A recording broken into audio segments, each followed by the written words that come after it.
So before we start, could you give us some introduction to the campaign a bit? Sure.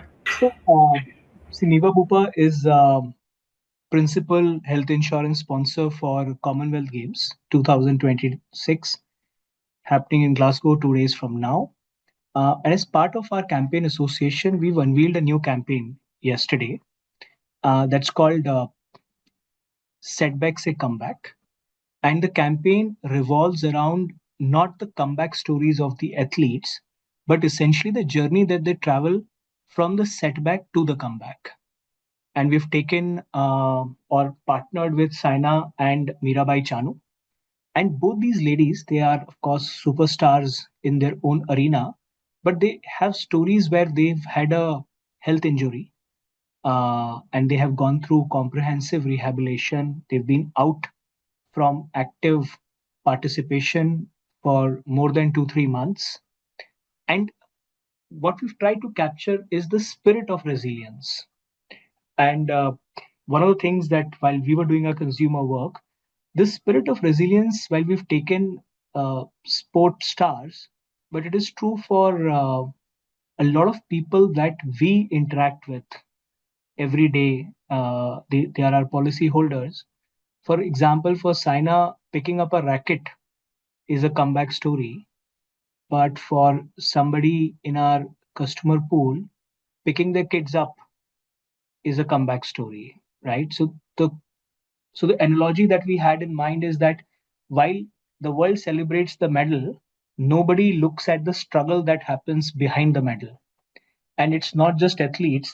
There are so many Indians who go through this every day. Niva Bupa over the last 5, 6 years has paid 37 lakh claims. And each of that story is a story of resilience. We today protect um, close to 2.5 crore customers, 37 lakh claims.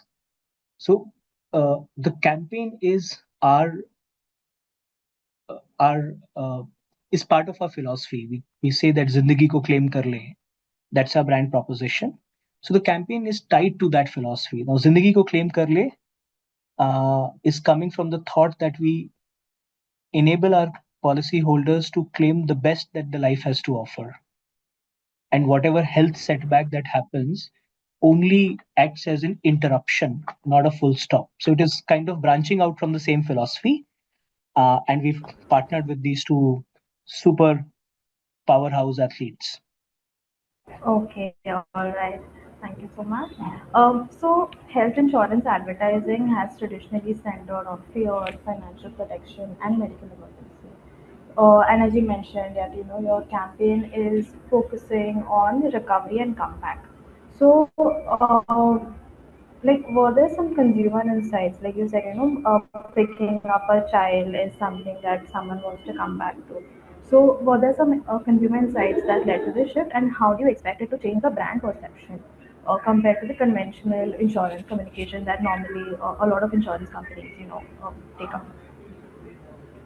Since the time we've changed our identity from Max Bupa to Niva Bupa, we've made a couple of strategic calls from a communication standpoint. The first call is that we would never get into celebrating anxiety, amplifying vulnerabilities, and do any kind of fear mongering. If you look at all the communications that Niva Bupa has done since the time Niva Bupa came into being, we have never used fear as a lever. It's a powerful lever, but what we believe it's a very short-term lever. Uh, what is a long-term habit? Insurance or staying in health insurance is a long-term habit because you'll have to renew your policy every year. If you do it out of fear, you may fall off the wagon after 2 years, 3 years, 4 years. Um, so we've always chosen to celebrate life and sell people the concept of comebacks. And what we feel is that the difference between a good comeback, a bad comeback, and a no comeback at all is the quality of healthcare that you get. There is no treatment that is not available in India. It's just that it is very expensive. Proton therapy, which is the most expensive and clinically effective cancer treatment is available in 5 cities in the country. It's very expensive. Upwards of a crore is what it charges, roughly around that, right? Now, the problem is that we can't afford it, and that's where health insurance comes into being. So, the quality of comeback is linearly related to the quality of healthcare access and the treatment that you get when you are vulnerable. And that's essentially the larger thought behind this campaign. That essentially is the larger thought with which we operate our communication stack. Most of our communication is slice of life. It's very empowering. It's very relatable. And one more point I would like to add. See, we are a category which is already riddled with anxiety. A consumer doesn't come to us when he is happy. He come to us when he is in a hospital or a near dear one is in hospital. We don't want to become a brand which is very serious. It just doesn't work. We want to be a brand which is very reassuring, which is very optimist. Okay, fair enough. And yeah, there's just way too much fear out there. Every insurance company is targeting that. So this is a very fresh, outlook at it. Okay. And since you're saying this, and I quote this quite often, right? There is billions of dollars that has been invested, not just in India but in West as well, where the government or authorities are discouraging people to smoke by putting ghastly photos on smoke packs and doing whatnot. Has it really worked? Fear doesn't It work. does, yeah. It's not a long term. You have to say something which makes a meaningful difference in the life of the customer. And we believe that fear may not be the right set of communication because the human brain, and that's how the neuroscience work. The human brain blocks negative experience. So the more negative you talk, the less people will listen. Yes, that is true. That is very true. Okay. Um, and so India's sports sponsorship market has grown rapidly over the past few years, but much of the investment continues to flow into cricket. Yeah. What made the Commonwealth Games, along with athletes like Saina Nehwal and Mirabai Chanu, a stronger strategic fit for Niva Bupa than any other mainstream athlete? You're absolutely right. And one of the reasons why we chose outside of cricket is because cricket is a visibility driver in our country. If the objective of the campaign was to drive awareness of Niva Bupa, cricket would have been the ultimate choice. Um, and we do associate with cricket quite often. But this time we felt that the stories that we want to tell are stories which are deeply aligned with the purpose of the brand. Our purpose is to give every Indian the confidence to access best healthcare. Commonwealth Games also has para athletes. There are 100 plus people who are going to participate this year. The scale and the places and the socio-economic communities where these players come from gives us a good representation of the country. And we felt that cricket, because it's very high visibility platform, also is very cluttered, and we will not be able to get our message through. See, I'm a die-hard cricket fan. I don't even recall the number of ads that I see or the ads that I see unless it is running at a very high frequency, um, because it's very cluttered. You can't recall. Unlike Commonwealth Games or any other platform out there, where the clutter is less, the stories are meaningful, and with a with not a very high frequency, they're able to pivot themselves into your mind. The recall is that much stronger. So our idea was to kind of diversify from cricket and look at more meaningful storytelling than just reach and frequency and visibility bandwagon. Right. Okay. Fair enough.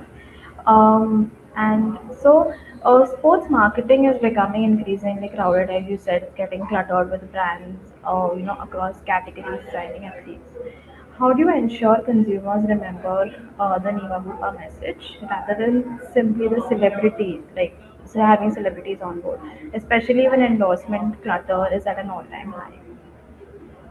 See, the way we operate is we don't. ask ourselves which celebrity should we sign today. The way we operate is what are the stories that the brand Niva Bupa should tell? What are the stories where we should put our money behind? And how authentically can we tell that story? What are we doing about it? Uh, because today the consumer is very nuanced, they're very research oriented, and they will hold you accountable if they see that this product or the service is lacking. They will stir up a storm on social media. And hence, it's very important that the stories that we tell are very authentic.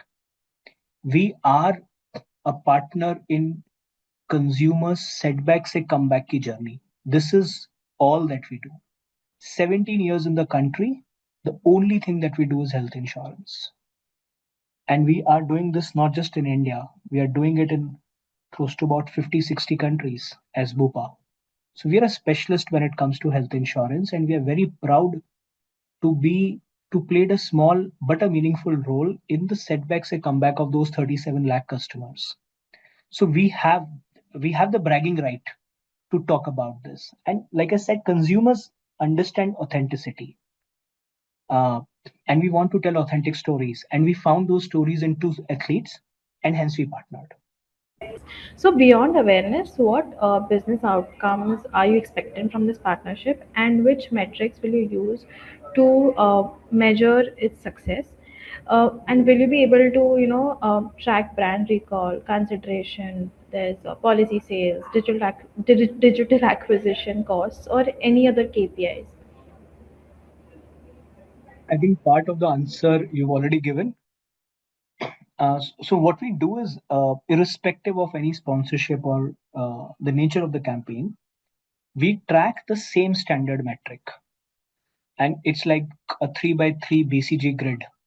So grid one is around brand health, and in brand health we track three matrices. We track spontaneous awareness, consideration, and preference. These are the three things that we track under brand health. The second we track is about digital engagement, which is your click through rate, your view through rate, and your engagement rate on social media, which tells us how well are people liking the stimulus, the video, or the static that we've put out. The third grid is around business KPIs. What is the amount of traffic that is coming to my website? Uh, the traffic that is coming to my website, what is the leads that are coming? How many people are showing an intent to know more about our product and services? And the third one is how much policies are we selling from that funnel? So there is traffic, lead, and uh, NOP or policies. So this is grid three. So grid one is about brand recall. There are three matrices that we track. Grid two is about digital engagement, and grid three is about business KPI. So these are the three things that we track agnostic to the campaign that we do. And it also becomes a feedback loop for us. Like over the last 4 5 years, we've done 18 19 campaigns, and we know which campaign has worked for us the best, which media plan has worked for us the best, and that keeps optimizing itself over the long term strategy. Okay, fair enough. Insurance penetration in India remains relatively low despite rising health awareness. From a marketer's perspective, what are the biggest barriers preventing consumers from buying health insurance today, and can campaigns alone uh, bridge that trust gap? um, I'll answer the second question first. The answer is no, campaigns alone cannot Hmm. bridge that gap. The first answer, at least in my mind, it is about relevance. I think people are aware of health insurance, they do not find it relevant enough. And there are two, three aspects to relevance. One cohort, which is the younger cohort, and we've done a proprietary survey with 12,000 youngsters in the age group of 25 to 35. Uh, for them, the biggest barrier is they're aware of health insurance, but they think it's going to be a waste because they're healthy and they will not use it now. And when we ask them a question, how do they know that they're healthy? uh, they have no answer to that question. They say, okay, because I'm not sick and hence I'm healthy. and we push back and we ask, have you done an annual health checkup? Have you been to a doctor recently? Does anybody in your family have a genetic disease, diabetes, cardiovascular, etc.? And we ask these 4 5 questions, suddenly their confidence kind of goes down. And there's a research which my colleagues Saroj and Abhinav could share with you. uh, we found that the biggest barrier for the younger cohort is relevance. And if I double click on relevance, they overestimate their physical well being. They believe that they are healthy, which may not be the case. For slightly middle aged and older cohort, they feel that uh, uh, it's not urgent enough right now unless they discover something in their body, or there has been a trigger in their friend and family circle where somebody has gone through hospitalization. Health insurance is something which can always wait from their standpoint. That sense of urgency is missing. So to sum up, I think the category has not, while the category is understood, the category is visible, but its need is not felt right now, and that relevance is missing. A lot of people feel, क्यों देना 20,000 25,000 रुपए mutual fund कर देता हूँ. The simple maths that for a 25,000 rupees per annum to compound to a 10 lakh sum insured, it will take 14 years. Is a health episode gonna wait 14 years? Is that the right and advisable thing to do? And when you double click on the maths, it kinds of fall like a pack of cards. So I think the relevance of what health insurance does is not clear. So I think the larger problem for us as marketers is to find ways to drive that relevance without evoking fear as an emotion.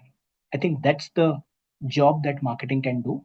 But beyond marketing, I think it's a category that can do better with more trust.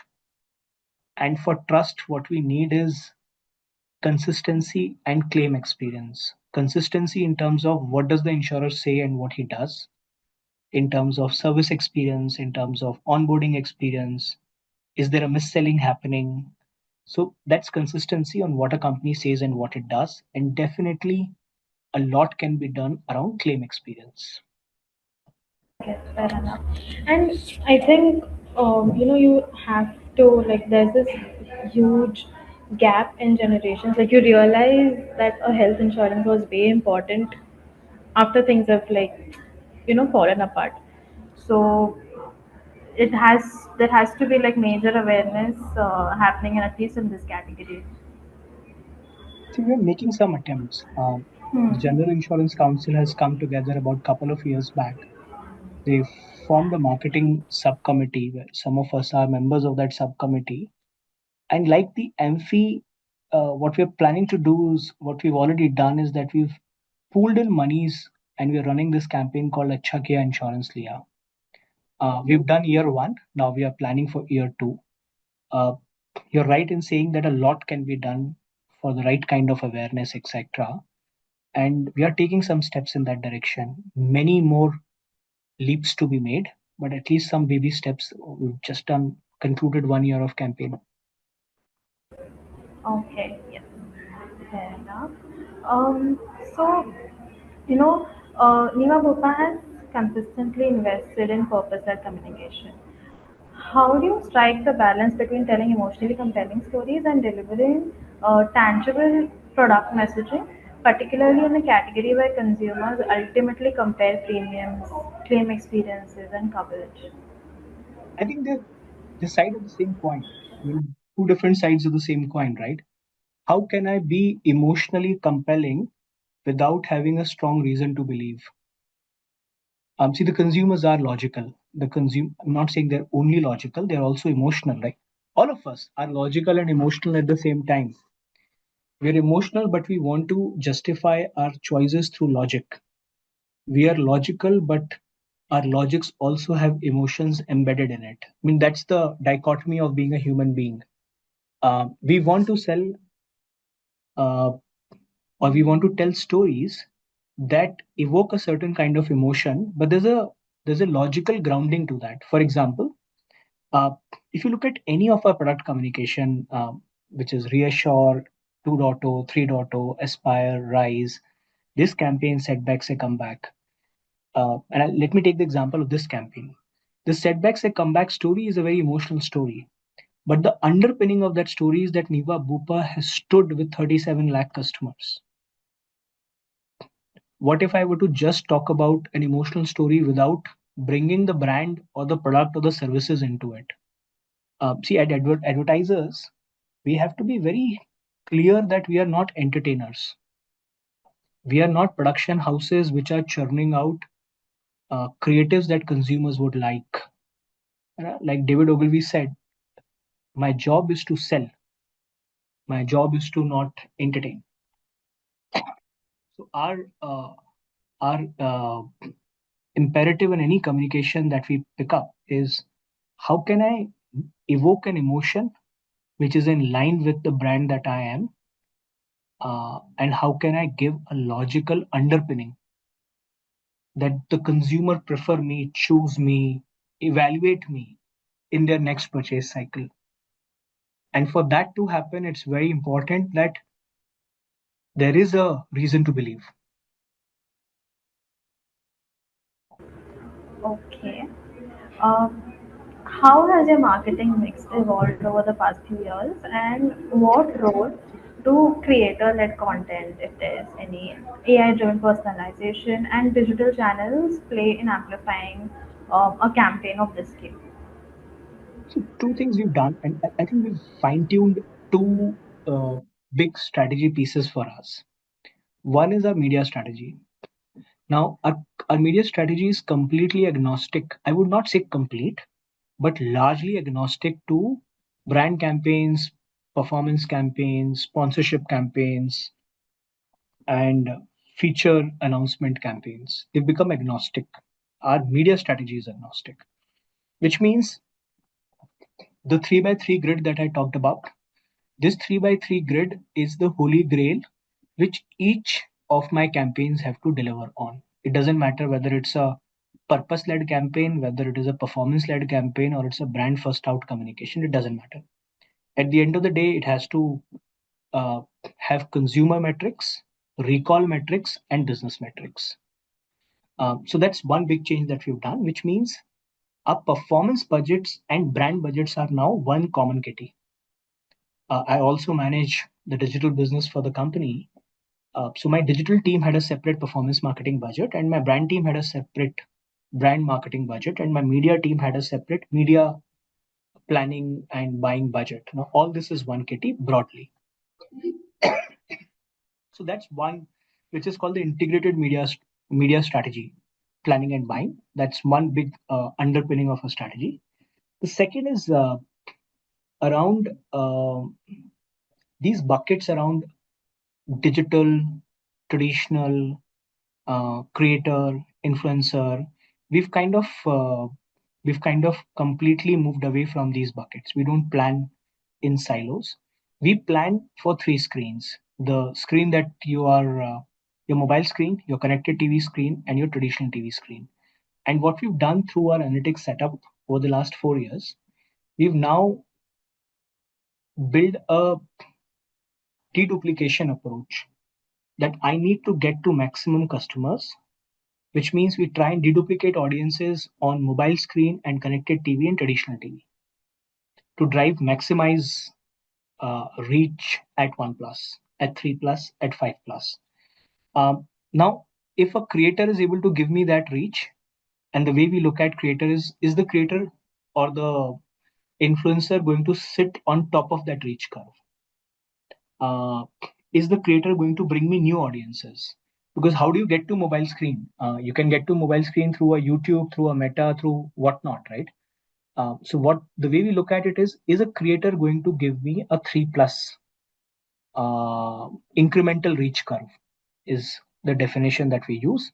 So that's our strategy. We don't look at कि 10% हमें influencer में करना है, क्यों करना है? 50% भी कर सकते हैं, as long as it is adding to my new audiences. I'm a brand which has transitioned from Max Bupa to Niva Bupa just about 4 years back.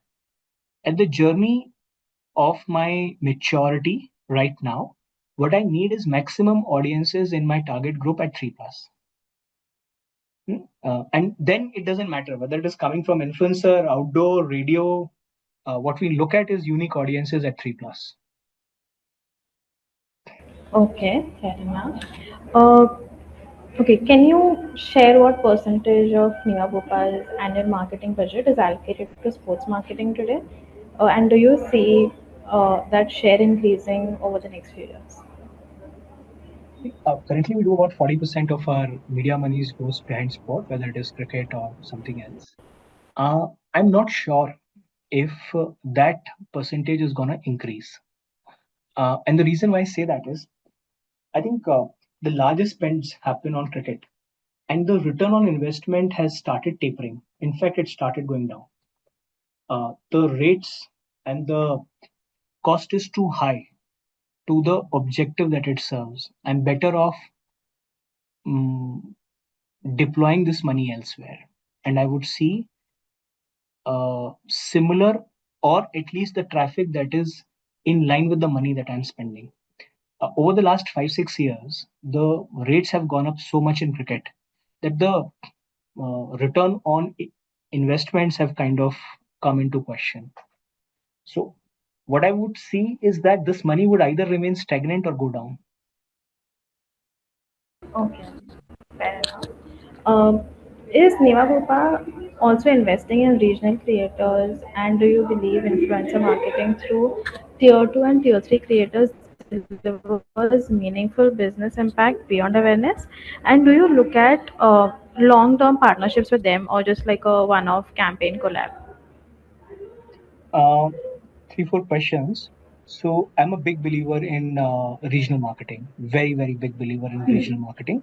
Okay. Regional marketing has always worked. 20 years back, when I started my career as a young brand manager in an FMCG organization, then also regional marketing worked a lot. It's just that the medium has changed. Instead of TV, it has now become influencer because people are spending 6 hours on their mobile phone scrolling. So I'm a big believer. We've tried this for our company and it has worked. And now it has become part of our media mix. At any given point in time, we will deploy every month, we do 15% of our spends on regional creators. And it is showing not just brand results, but also business results because our KPIs are, I just talked about my KPI. It is showing good engagement. It gets me good recall and it also throws traffic on my website, which my team is able to monetize. Uh, have we evaluated long term partnerships? We are looking at long term partnerships as well. All right. And lastly, looking beyond Glasgow 2026, do you see sports becoming a long-term brand building platform for Niva Bupa, or will future partnerships depend on measurable business outcomes? See, the future partnership or any investment that we make would always be dependent on the output. Like I give you an example of cricket. It's not viable for me to continue investing without seeing the results, right? Once or twice could be leap of faith, but I'm a custodian of media budget and I have to use that budget in a manner that gives the best return to the organization. Uh, so we will continue to watch out for the performances that we get from the investment that we are putting. Uh, but the second point to that is we would love to do long term sports association if it continues to give us decent or acceptable results. And the reason is today beyond sports, there is no other platform which will have a threshold level of visibility. The media consumption has got so fragmented. You and me at the same time could be on Netflix watching completely different things, or Prime, or Hotstar, or whatnot. It's very difficult to catch hold of customers. Sports happens to be one thing which kind of unites a larger segment of people on the same platform. So that's one. Second is because we are health insurance, it makes a lot of strategic uh, pivot for us to encourage people to live healthy, encourage people to walk more, be more active. In fact, a lot of our products have a live healthy discount, which means if you walk more, you get more discounts on your renewal. you can get up to 25% of discount on renewal, and that's something which we've been doing for last 7 8 years. Uh, the more our country is fitter, the less people get sick. The less people get sick, it creates a decent impact on our GDP. 40% of our GDP is dependent on youngsters, and 6% of our GDP every year goes down the drain because of a health episode. So there is reasonable amount of impact not just to you, your family, but also the country. You mentioned about the walking, discount. How do you all track it? Is there a tracker that you all have created, or is there some? Okay, you all have created one. So the Okay. mobile application of Niva Bupa Hmm. has, if you're a Niva Bupa policy holder, do download that mobile application. Uh, we are rated 4.5 on Android, 4.3 on iOS, more than 1 million downloads, and very healthy monthly active and daily active usage. Now, this mobile app will keep you on top of your product policy, your text statement, and all of that. It will also give you access to wellness ecosystem. Now, wellness ecosystem has unlimited doctor consultation free of cost. Let's say you're coughing, you just get on a video call with a doctor and he will give you a good advice. And beyond that, it also syncs with your whatever health fitness band that you The use, wearable devices. the wearable device. You can sync with it and it will track, and it will automatically at the end of your policy year, it will calculate the amount of discount to be given depending upon your physical activity. So that's the way it works. Okay, this is interesting. This is some new insight I've got. All right. Okay, thank you so much. This was a very insightful interview, and congratulations on the campaign. I hope it does really. Thank you so much, and thank you so much for taking time out to have a conversation with me. Thank you so much Pleasure. to you.